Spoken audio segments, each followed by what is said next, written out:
guys, that's your Comanche today with another Raid Shadow Legends champion guide, this time on Ruella. So Ruella is a Sylvan Watcher epic champion. She's really, really cool. Love this champ. And I'm going to try to be a little bit heavier on the Sylvan Watchers because of the faction wars coming into the game. So expect a few more guides to that end over the next couple of weeks or the next month or so here on the channel. Anyway, let's give a few shout-outs here. We get Jake. There's another Queen of Fire Knight normal, and her name is Ruella. We will be seeing her in Fire Knight, of course, today. We have Chris. I love Ruella from the Sylvan Watchers faction for the Fashioning opening up soon. Holy cow, she's a beast. An amazing amount of turn meter control. So many turns in buffs. Crazy. Yeah, dude, she is pretty crazy. We get Mocha Frost. We have Mr. McFeely again, at it again. Can't forget that name, man. We get the Funk Child, 75, looking for Ruella guide. Why can't I say Ruella? We have Yusuf, Ruella. We have Jamshi Devotee. Can you review Ruella? Yes, I can, absolutely.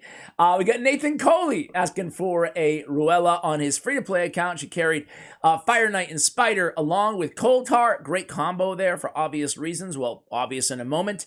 Gilbert, I could keep going on. A lot of requests here. Dominic Wolf as well. Shout out to all of you guys who are coming at me with continued champion guide requests. Eventually, we're going to get to everybody so far, over 150 champions. Kind of proud to say that in just a few months here on the channel. So, going strong. Let's go ahead and take a look at Ruella's kit, guys. So, Sylvan Watcher, as I mentioned, she is a Spirit Affinity epic attack-based champion, okay? Look at the reviews here.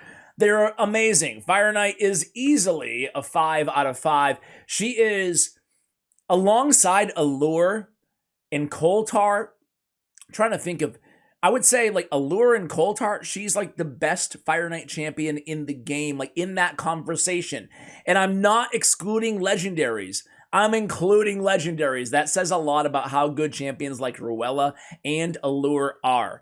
Okay, where else can we use this champion really quickly here, guys? Pretty much anywhere. She's a great debuffer against bosses. One of the best in the game. And it's because of the A2, but before that, on her A1, a 3-time hitter. Each critical hit has a 100% chance of stealing 5% of the target's turn meter. So add it up, we get a 15% turn meter steal on the A1, provided we are critical. On the A2, another triple hitter. Each hit has a 75% chance of placing the big version of decreased defense, the big version of weaken, and the big version of decrease speed for 2 turns. Now, each hit, the first hit is not placing decreased defense, second hit weaken, third hit decreased speed. Each hit has a 75% chance of landing all of them. That is a very, very dependable land. At first, you might read this and think, yeah, only 75% though. It's 75% 3 times over, okay? On the A3, timed offensive, this kit just keeps getting better.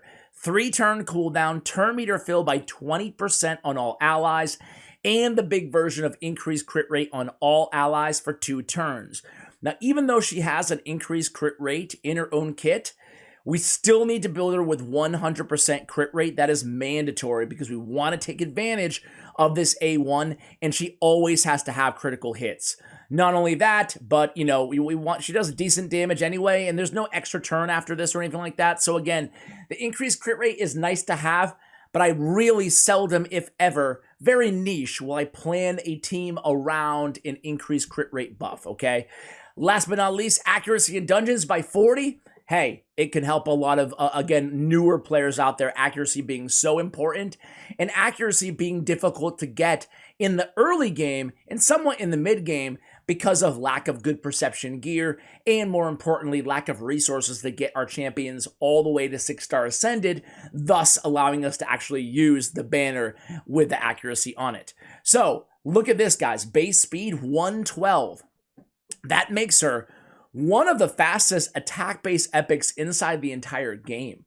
Off the top of my head, I'm sure there's a couple. Off the top of my head, I can only think of Golden Reaper, who is faster on a base speed. That's very, very fast. You love to see it, okay? Her base HP is average, maybe slightly below. I look at like 16k as average. It's not too bad. Her base attack is maybe average for an epic base attack champion, and then her defense is a little low. I look at probably like 950 or so is kind of average, 900, so just slightly low there. So we got to be cognizant of that and make sure that we're building her with enough survivability so that she's staying alive at all times, because she is on the squishier side.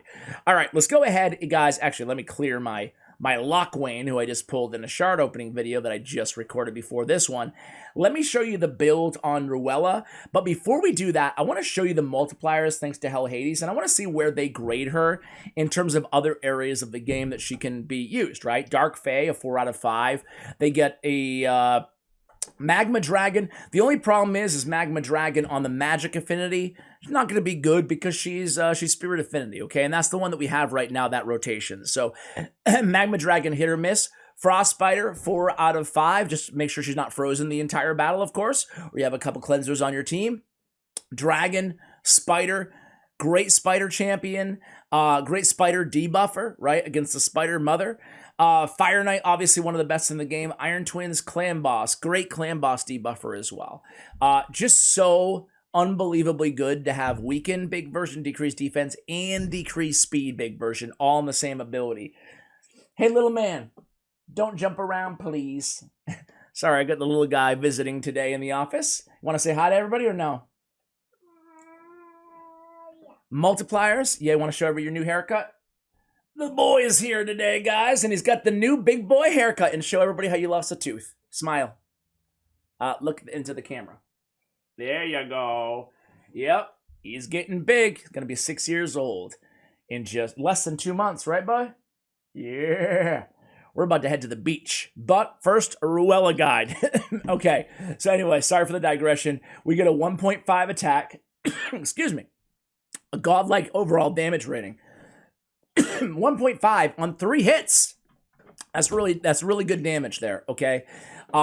She has a triple hitter on her A1 and A2. It's a no-brainer Giant Slayer as a tier 6 mastery, foreshadowing into later on the video. And then she has another triple hitter with a 2.3 on every hit.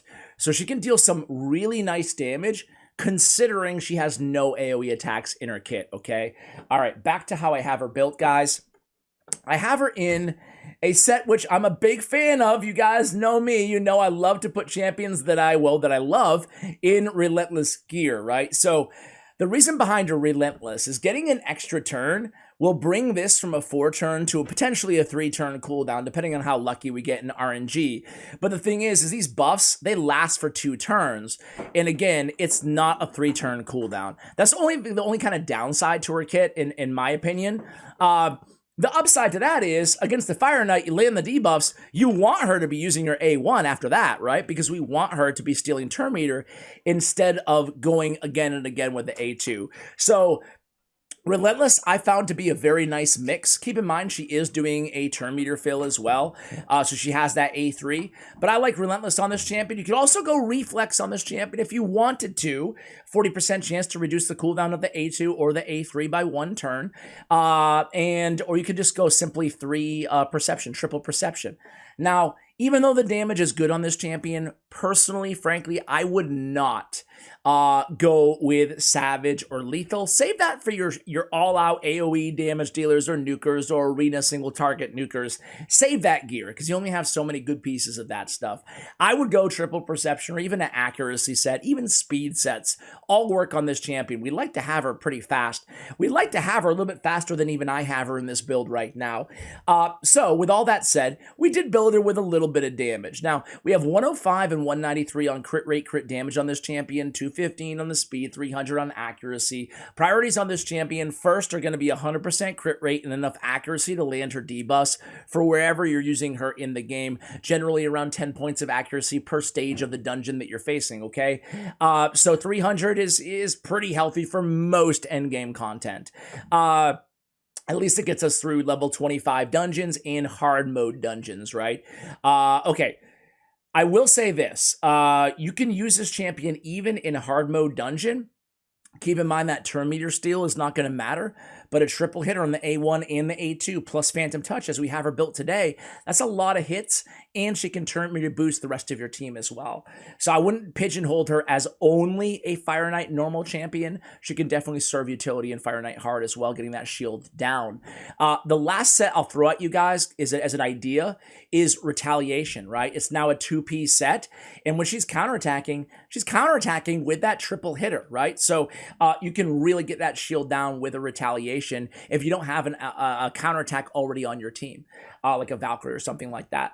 So again, priorities are going to be speed, accuracy, survivability, or crit rate, excuse me, accuracy, speed, survivability. Then we can try to get some damage onto her after that is taken care of. In this build, we do have some crit damage gauntlets on her. Not the best gauntlets in the world. The trip roll of attack flat stat, not what we're looking for there, but we did get some speed on there. I have attack percentage on the chest. I have speed on the boots. So this is more of a damagey build here, albeit I have accuracy on the banner. I have HP instead of crit damage on the amulet. I feel like oftentimes, you know, when people go crit damage on the gauntlets, I feel like 99% of the time they automatically go crit damage on the amulet. Listen, for obvious reasons, oftentimes you're trying to min-max your damage on a champion. However, there's nothing wrong with going crit damage on one or the other, right? And on this champion, again, that 870 defense, it scares me. One big hit from that Fire Knight and she could be toast. So I wanted to build some survivability and decided to do it in the amulet and on the ring. I needed accuracy on the banner anyway, so I couldn't get away with going HP or going defense. But hey, I got a double roll in accuracy. I got 4,000 extra HP. I got, 260 extra defense with more HP on the substats on the ring. So I really tried to focus on survivability on my accessories. That's a common theme that you see here on the builds, that how I like to build champions on the channel. And then that allowed me to still go attack percentage for a little bit more damage on the chest. Now, if she was dying still, I would swap this out probably for HP percentage instead of attack percentage on the chest. Or I would just rework the entire build. I wouldn't focus so much on finding enough crit rate on my substats here on all these artifacts. Instead, I would look for survivability on the artifacts, and I would just go crit rate instead on the gauntlets. Let me try to summarize by saying one thing about this champion. I would not prioritize damage as my number one concern when building her. I'd prioritize crit rate and enough accuracy to land her debuffs, then focus on optimizing damage. Phantom Touch to me is a great mastery for this champion. It does count as an extra hit against the Fire Knight shield. We get a little bit of extra attack as well, a little bit of extra damage as well, but most importantly, that hit. We already talked about this in terms of masteries here, guys. Not a ton to talk about. Giant Slayer is super important on this champion.